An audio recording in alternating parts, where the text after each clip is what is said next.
for joining me in the kitchen. Today, I'm gonna demonstrate how to make a black bean and corn salad. What I really like about this recipe is there are a lot of different ingredients that can be swapped in and out based on what is your preference for vegetable. For today though, I'll be using black bean as my protein of choice, also a vegetable too, technically in the legume family, but it's got a lot of protein in addition to fiber, so I'll be relying on this to make sure that I'm getting my protein in my meal. And what I really like about this salad is that you can turn this into a one-dish meal. You could, of course, swap in any other protein that you like, maybe chicken or turkey or shrimp to go with this, but I'll keep it nice and simple and vegetarian. We'll go with the black beans. I've got my corn already washed and drained. My corn came from a can today, but before anything else, I think what's important to do is to work with the marinade, so I'm gonna go ahead and prepare the marinade that will be used to flavor this recipe, no matter what veggies or fruits might be in there. So to start, I've got a head of garlic here. I'm just gonna pop off a clove of garlic, and looking at these cloves are a little bit on the smaller side, so I'm gonna take 2 cloves of garlic and I'm gonna go ahead and cut them down to size. One thing you can do is pinch on the opposite ends of the garlic from where it attaches into the bulb and at the very top to just pop off that skin. Now, if that's a little bit problematic, what you could also do is use your knife, just press down flat on the cutting board to just press the skin to remove it. So looking at this, I see that my garlic is not that great looking there. You could see it's starting to decay a little bit. I'm gonna keep that guy on the side and try another piece of garlic. So let me just go ahead, press down with my knife here.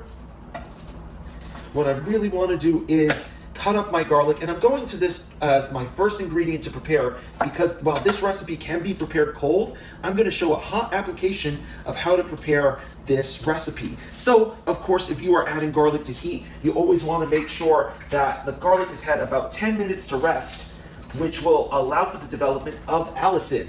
Allicin being the main component in garlic that is antibacterial, antimicrobial, very good for our health. But it needs about 10 minutes to rest, so rather than try to time that out, if you just make garlic the first ingredient that you prepare, you're already setting yourself up for success. And I'm just gonna go ahead and do a little mince with this garlic. So to do that, I'll just cut my garlic into little slices. A couple of pieces of the skin were still stuck on that garlic, so I do want to move that to the side. Once it's all in good shape though, I'm gonna keep the tip of my knife on my cutting board and bring my knife up and down to go ahead and mince my garlic. So I'll just chop this up until it's a little bit on the smaller side to make sure that that garlicky flavor just diffuses all throughout my black bean and corn salad. And the garlic can sometimes get a little sticky. Stick to the sides of your knife, just brush it down, put it right back on the cutting board, and keep on going. Ooh, that smells good already. While that's preheating, we've set the oven to 350 degrees Fahrenheit. I'm gonna go ahead and continue with that marinade. And for my marinade, I'm gonna use a little bit of acid. I've got a lemon that I'm gonna go ahead and juice, about 1/4 cup. You can substitute with an equal amount of white vinegar if you do not have lemons on hand. It'll have a slightly different flavor, but both ingredients will contribute an acid to this marinade. So I've got a little reamer right here, but of course if you didn't have that on hand, you could go ahead and use a fork or a spoon. The spoon is a little bit safer, especially if you're giving this job to a younger child to help you out with. And there's always room for a child to help out in the kitchen. And actually, if I measure this out with my measuring cup, just about down to size. I just need a little more juice and I'll have hit 1/4 cup.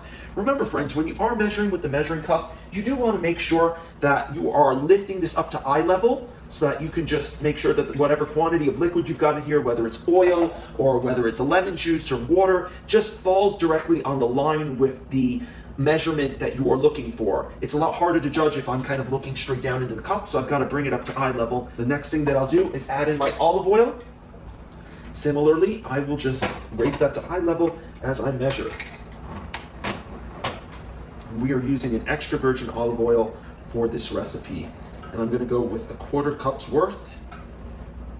So there we go, we've got our oil, we've got our lemon, we've got our garlic together. The next thing that I'm gonna do is add my seasonings to add a little bit of flavor to this marinade. So I will go ahead, I've got a teaspoon of salt already pre-measured here, which I'll drop into the mix. My other 2 sources of flavor are coming from ground cumin. I've got 1 teaspoon mixed right here, And I've got chili powder as well. And if spice is not your yum, you can of course tone down this chili powder or omit it altogether. Maybe you could substitute it with a paprika at a smaller amount to still get the same sort of flavor note without getting as much of the spiciness. But I've only got about half a teaspoon of chili powder that I will mix up there, so it's not going to be too overwhelming with the other ingredients. If you're not a fan of spiciness, you can also omit a jalapeno from the recipe as well. Really, this is the basis for you to take it and make it your own. So let me move on over to the preparation of my other ingredients. I'm going to start by getting all of my veg together. And the first thing that I'm going to do is I'm going to cut my tomato into small dice. Really, they're both getting cut into small dice, but the way of doing it between cutting a tomato and cutting an onion is going to be a little bit different. So for my tomato, the first thing I'm going to do is just come into it and slice off my top. I will keep the top on the side for right now, but I wanted this flat edge that I can then use to have a nice surface that is in contact with my cutting board, so I'm not, say, trying to cut a rounded piece and dealing with balance issues. So I've got my flat piece down. I'm going to go ahead, slice into it, cutting my tomato in half. The next thing that I'll do is cut some slices out of this tomato. And what I'm looking for is to use my bear claw, with my curled up fingers in my left hand, as a guide to see how thick my pieces are going to come out. So generally they're about the same size. I've got 4 slices out of this half of the tomato, and I'll put this right back down. If you find yourself having trouble cutting multiple pieces at the same time, no need to worry about that. You could take this, break it down so you're cutting only a couple at a time. And I'll do that just to make it a little bit easier, so it's a little easier to see too. But once I've got my tomato into slices, as you could see right here, the next thing that I'm going to do is take my slices. First, I'm going to cut them into strips that are about equal size, and then I'll take my strips, turn it around the other way, and cut it perpendicular to go ahead and make my dice or small cubes out of that strip. And we end up with a nice small medium dice right over here. So I'll keep that on the side. Actually, I'll start putting this in with my corn right now because all of our vegetables will be combined in the same place. And when you're selecting a tomato at the supermarket, you want to go with something that's a little on the firmer side, not too soft. A softer tomato is a sign of a tomato that's starting to go past its prime. That will be very good to use, say, for a sauce, or if you're going to cook it into something. Ooh, and I said that just as our oven came up to temperature. But otherwise, you want to go for a firmer tomato that'll give you a little bit of resistance. It's all about how this is going to feel in your mouth. And it will soften a little bit when it makes contact with the marinade for a while. However, you don't want to start off with a tomato that's already too soft. The last thing I'm going to do is just cut around the stem portion right here. And I really want to use as much of this as I can. So if I cut around that, I can get a little bit of dice out of that. I'm still using almost all the parts of the plant available to me. I am really trying to minimize my waste. So one thing that I do want to be mindful of as I move on to cutting my onion, I'm just going to take a quick moment to just wash off my cutting board. It helps that I'm right next to the sink in the kitchen where I'm at today. However, you always want to make sure that your cutting board is cleaned, especially as you move on between different ingredients. The tomato was a little bit on the juicier side, and I wouldn't necessarily want for my onion to slip on me while I was in the process of cutting it. So moving on to my onion, in order to get a small dice as well, I'm going to go ahead and just cut in the same way that I did with my tomato. I'm going to cut off the bulb part where the stem would come out from. Our root, we definitely want to remain attached. That's going to be the secret for me to cut this onion into a dice. I can rip off all the little hairs, but I'm not going to cut off that root at all. So let me just keep my garbage on the side over here. It's always important to make sure you have a nice clean workspace as you're moving on through. Keeps things nice and organized, limits the potential for contamination. So as I cut on through, I'm going to go ahead and peel off my skin. Once again, this could be taken and saved for compost. You could put this into a little bag of, say, vegetable scraps. You can hold that in the freezer. As I cut into it, I'm going to cut into my onion vertical slices. However, I'm not going to cut all the way into the onion. What's important is to make sure that that root end is holding everything down. So it'll be a little harder to see on camera because I'm not left-handed, but as I cut through, this is about the depth to which I am cutting my onion. I'm not cutting any further. I'm relying on that stem to hold everything together. So I'll get a couple more slices like that, just gently gliding in my knife. You don't want to go all the way through. And once I'm at that point, once I've done my cut, You could kind of see the slices similar to what I did with the tomato. I'm gonna go ahead and treat it the same way as the tomato from this point out. I'm gonna go ahead and cut vertical strips into my onion. Once again, using my bear claw to help get a consistent size as I cut through, but I'm not cutting all the way through like I did with the tomato because again, I'm relying on that stem to hold everything together. And you can already start to see right here what the dice is gonna look like. In fact, when I put this slice down, this is really where I'll go ahead and make the dice. And let me turn it this way so you're able to see best. But I've got my bear claw rolled up nice and tight, and I'll cut perpendicular to that last slice. You can already see the dice on my cutting board. When I get to my root, I can go ahead, put this right back down, cut a little bit into it once more. There's still a little more usable onion. When you're working with an onion, this is about how much waste you should have from that leftover onion plus the skins. So I'll put that towards the compost over here, but here is my beautifully diced red onion right here. When I said that this recipe was black bean and corn, you're probably thinking of the two colors of the yellow and the brownish black from our black beans, but we could really eat a rainbow of veggies in this recipe, which I like. And definitely if you want to swap in other vegetables of your choice, you absolutely could, and that could add a lot more to the color and flavor profile as well. But if I'm looking at my scallions here, I'm going to go ahead and thinly slice them. When we're handling scallions, what we want to do first is just snip off the very end of our scallions. So I'll come on through, just cut that right off. I'm not too worried about wiping my cutting board right now because our scallion is a green onion, so it's a little similar to the previous ingredient that was here. And one other thing that I'll do is just take a little snip of the roots right here. You can absolutely take these. Well, if they had a little more white part to them, if I had left a little more of the root there, you could take these, put them in a little water, and actually start to regrow a scallion from scratch. That's a vegetable that grows fairly well at home. It doesn't even need that much light too. You could just keep it on a windowsill. But for us right now, I'm going to take the rest of our scallion right here, and I'm just going to go ahead and thinly slice that up. So using my bear claw, I'm keeping an eye on how much vegetable is in front of my knife, and I'm going for a very thin slice, which means I'm not really seeing too much veggie in front of my knife as I cut through. It's not like I'm trying to make a big chunk of it where if I hold my knife like this, you could see there's a lot on this side of the cutting board. But I've got a little bit of the green, a little bit of the white. I do feel it's important to say you can use both parts of the scallion. Generally with the top parts though, if you find they're a little tough or woodsy, depending on what you're using them for, you can of course omit that. If this was a cold uncooked salad, I wouldn't use as much of the green, but since I am gonna add this to heat for a little bit, I'm not too worried about that. I know it'll soften under heat. Last but not least, I'm gonna go ahead and chop up our cilantro. So the cilantro, in order to manage it, all of these vegetables have already been washed. However, I'm going to take my cilantro and I'm just going to trim the very bottom of it where it would attach into the root of the plant. And unlike a parsley where I wouldn't necessarily want to use the stems, I actually do want to use the stem of my cilantro. Comparatively speaking, the cilantro stem is a little thinner than the parsley. It also takes well to heat. It softens well under heat. So let me go ahead and do a nice little mince on my cilantro stem. And then I'll just ball up my cilantro here to go ahead and chop that down to size.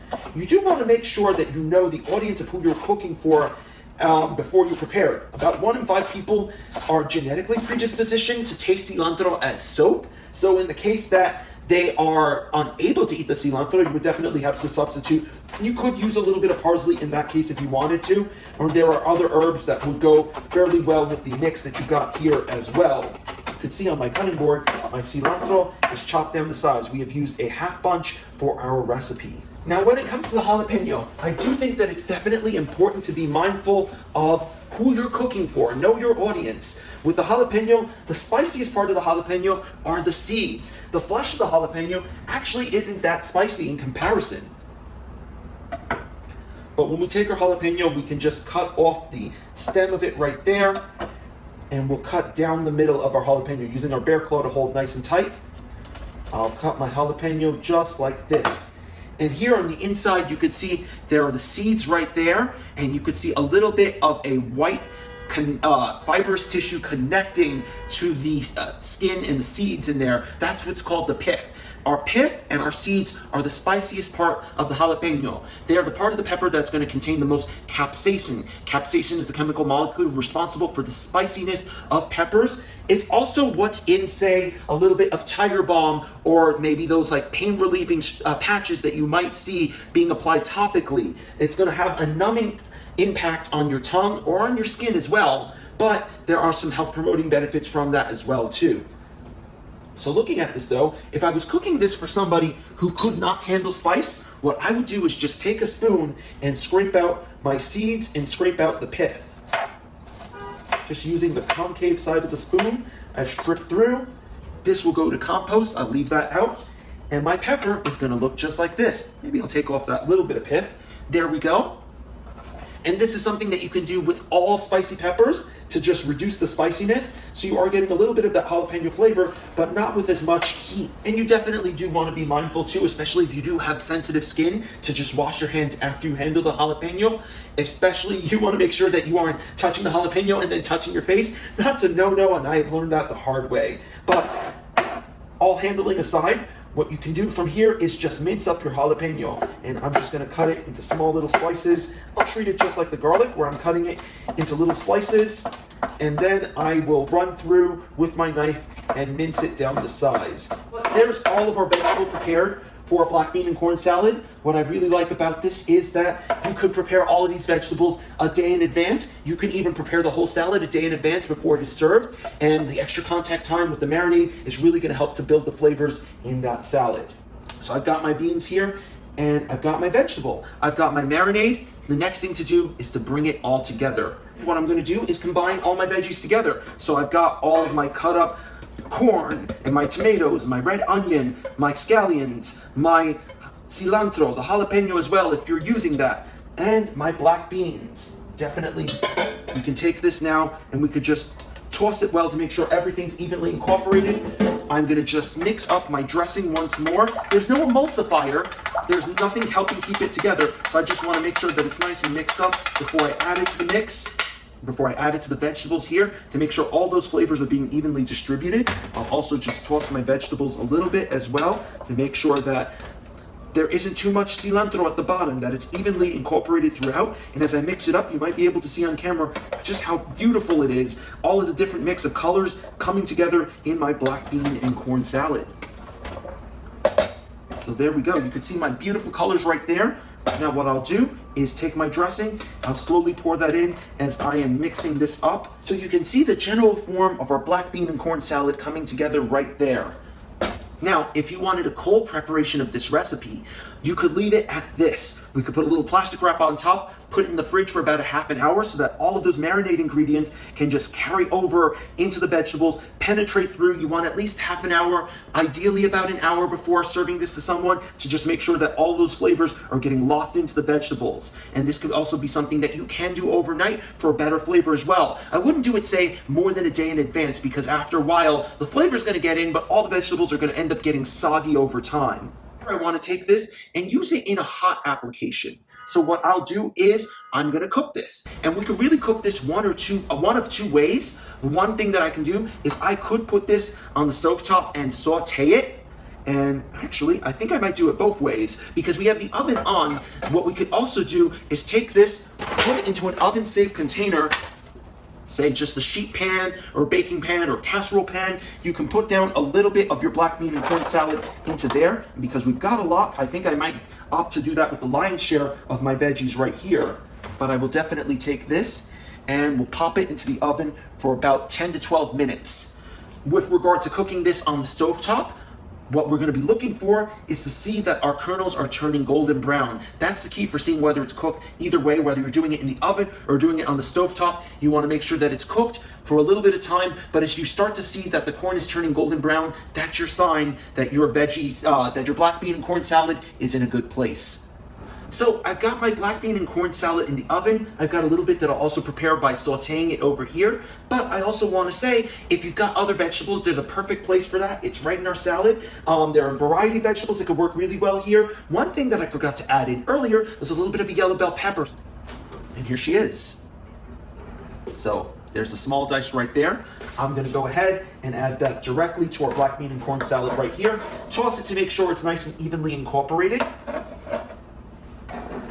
And then we'll just saute this on our stove.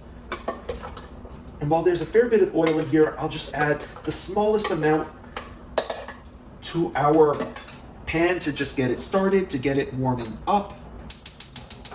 There we go. We'll start at a medium-high heat just to get things started, and I'll back that down the moment my salad is in place. What I like about this is that it kind of challenges the definition of what a salad is. Usually when I'm in schools, when I'm talking with younger individuals, they think that a salad almost always has to have leaf in it.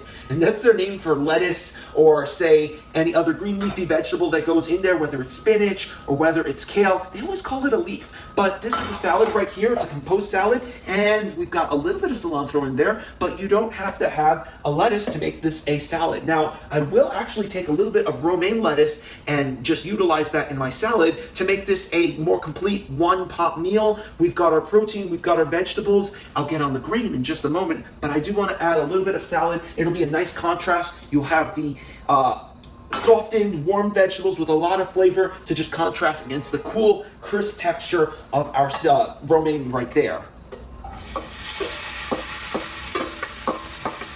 So, there's my veg. I'll just back off on the heat. We'll take this to about a medium low. We'll let this sit for just a little bit. I'll just give it a little stir every so often to make sure that it's not burning. Remember, the sign for doneness is going to be those corn kernels. We want to see that they're turning a nice and golden color. But if we do go a little bit further on, you might even see a char on our bell peppers as well too. And so I'm going to take the rest of my lettuce though, roll that up nice and tight, almost as if I was rolling a cigar. And what I'm going to do is a chiffonade cut. So for my chiffonade cut, I'm basically cutting my lettuce into ribbons. And so keeping this nice and tight, I'm going to go ahead from the very end and very thinly slice my lettuce into small pieces. And this is something you can also do with collard greens, with cabbage, with kale. There are a lot of veggies and some herbs too, even like basil, that lend themselves well to a chiffonade cut. And you get a nice fine cut through the lettuce. And this is also good because sometimes you might end up with a knife that you might have at home, say, especially if it's a steel knife. Usually when you're cutting through lettuce, it does tend to discolor the lettuce a bit. So the less contact that this has with the knife, the better. And you actually might see a plastic knife sold as a lettuce knife that does the same job as the knife I'm using right now, but doesn't discolor the lettuce. I'm using a stainless steel knife, so I'm not going to have that much problems with my lettuce. But if I just take this and I toss it, you could see the nice, beautiful ribbon-like pieces on my cutting board and in my hands right here. This is going to be really nice for our salad. But we have to go ahead and do the third wash in our triple wash. And so for that, I'm going to take all of my lettuce that's here, putting it back in the colander, and I'm going to run cold running water over this one more time, just to make sure that there's absolutely no dirt or sediment. But looking at it, it looks absolutely beautiful. It's softened. The aroma is really good. I'll just keep this on the side right now, and we'll come right back to that veg in just a moment. I want to turn towards the grain, and for that, I'm going to actually make homemade tortilla chips. So I've got my tortillas right here. I'm using a whole grain tortilla. And to make a tortilla chip out of a whole grain tortilla, it's really, really simple, really easy to do. What I'm going to do is take my tortilla, lay that down. I've got two of them here. You could go one at a time if you want. And I'm going to take this and cut this up into little strips. So I'll take my tortillas, I'll put them into this bowl. The next thing that I want to do is just add a little bit of oil and seasoning at the same time. I have my baking pan right here. I'm going to lay down my tortilla chips on the baking pan. What I'm looking to do is to just layer them out as much as I can in a single layer. And we're back. It's been about 10 minutes or so since we put in our chips in the oven. They're about done. I pulled them out a minute ago. Let me go ahead and just show you what we've got over here. Oof, that is still a little on the hot side. But here are our chips. You could see some of them that were uncovered or a little on the paler side, which just belies the importance of making sure that everything's spread out in a nice even layer. If your chip has gone this dark, it's gone a little too far for our purposes, but for the most part, most of these are a nice tan color. If you're considering making this in advance, there are definitely some components of this final dish that can just be done ahead of time, such as our actual black bean and corn salad itself.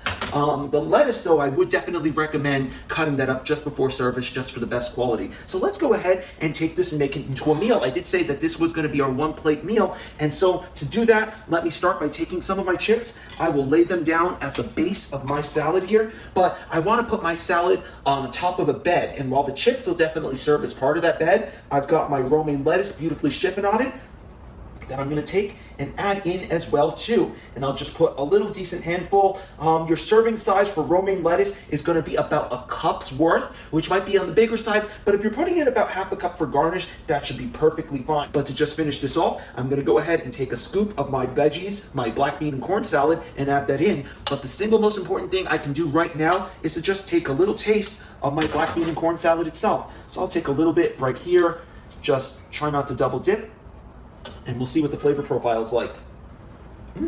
That's yummy.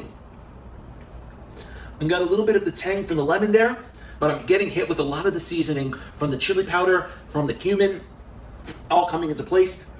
And so if you feel like it needs a little bit of lime, that's just fine. That'll go in just nicely, but we can go ahead and put a scoop of this. Remember, the black bean in this dish is our protein. But if you wanted to take this and make it, say, with a vegetable, or if you wanted to take this and make it in a way that wasn't vegetarian, you can of course add in chicken strips or diced chicken. You could add in a little bit of turkey as well too. You could definitely add in a bit of shrimp on the top, and that would actually be really pretty. Last but not least, looking at my plate right here, I'm going to take a couple of my whole pieces of tortilla and just add that on as a nice garnish. And I'll just take a few pieces, and this is where I could just kind of drape them over the top, maybe make a little bit of a design right there. I'll take a thinner one for that. Or you could crumble it up as well too, or even just stick it in as well. There are lots of different ways that you could play around with the plating, but if you stick it in as well, you have this like pop out 3D component to the plate, which actually does look a little bit cool, and you see a little bit of the veggie underneath. But that's our dish right there. This is our black bean and corn salad. This is something that if you were holding the components separate, it can last for up to about 3 to 5 days in the refrigerator. When things start to get really softened, it's a sign that it is starting to go. But my suggestion would be to take that leftover vegetable. It makes for a great filling in an omelet. So that's one way of repurposing this vegetable towards another meal if you aren't going to reserve it as a black bean and corn salad. Other than that, I would just say one note when it comes to the vegetables too. You don't have to use a head of romaine lettuce like we did, especially if you're strapped for time. You can of course use a pre-cut vegetable as well too. One thing that I do want to point out is to just look at the package and make sure that your veggies are triple washed. If that's the case, if it's already coming in the bag triple washed, it is ready to eat. You can just pull it out, put it in the pot or put it in the dish, and then add your other vegetables on top. Your meal's ready to go. If it doesn't say triple washed or washed, that's a sign that you've got to do the triple bath yourself just to make sure that your green veggies are as clean as possible before you go ahead and serve it. But that's our black bean and corn salad as a one-pot meal right here for a vegetarian. This is certainly something that you can take and make your own way to make it your yum, to be able to eat a rainbow of fruits and veggies in a way that's really delicious while still being nutritious. I hope that you've enjoyed this cooking demonstration of our black bean and corn salad, and thanks for tuning in to A Bite of Wellness. See you next time.